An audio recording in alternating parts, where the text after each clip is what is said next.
हमें वो आजमाता है,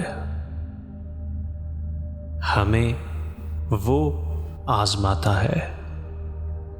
तो उसके आजमाने के अजब औज़ान हैं जिनको न हम समझे, न तुम समझे, न कोई और समझा है। ज़मीन व आसमां में किस कदर मखलूक है उसकी, किसी को भी नहीं, वो सिर्फ हमको आजमाता है।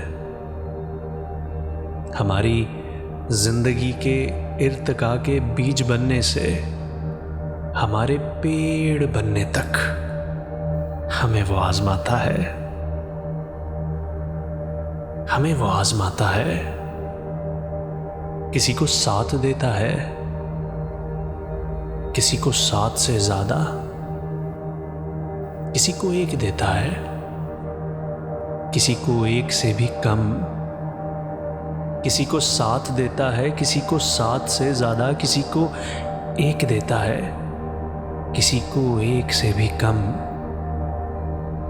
वो बस ये देखता है कि जब कोई टूटता है तो, वो बस ये देखता है कोई जब टूटता है तो वो अपने ज़र्फ़ की किन वुस्अतों पे जाके कितना सब्र करता है।